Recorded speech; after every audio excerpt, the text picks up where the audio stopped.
So a cool little feature on Google Reader, if you're interested, is the trends section right here.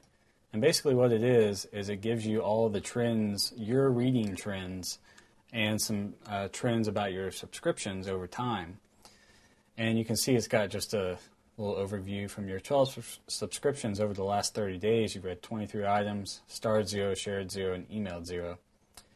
And this, over here, there's even a little graph. And you can see since I just started this today, boom, it's really high today. And you can sort it by the time of day and the day of the week. But over time, you'll see it'll go up and down. And just if you want to kind of track how much you're reading your items, this is where you would do it.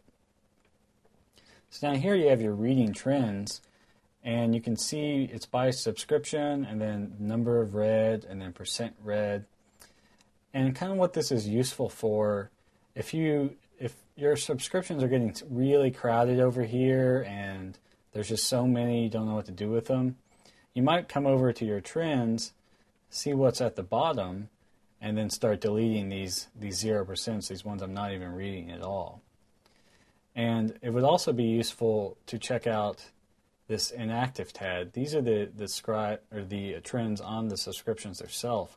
You can see which ones are most frequently updated. And if there's one that's just not updating at all, and you can see this inactive tab, and you can see the last time it was updated. The one that was updated like a year ago, maybe you want to delete that because they're obviously not releasing any new stories. Then one other fun thing they have down here is just your tags. And the bigger a tag is, the more stories it has, the more items it has. So fun has a lot of stories, news has a lot of stories. And the darker it is, the more of it I've read. So I've read more news than fun. So that's just kind of another, I can see what I'm reading and what I'm not. I'm not looking at parenting very much. And that's only because today I just started this, but as time goes on, this section will really grow, and you can get an idea how it works. And like I said, it's probably one of the useful things is finding out what you're not reading and then deleting it to kind of clear up the clutter over here in your subscription list. That's how you use the trends section of Google Reader.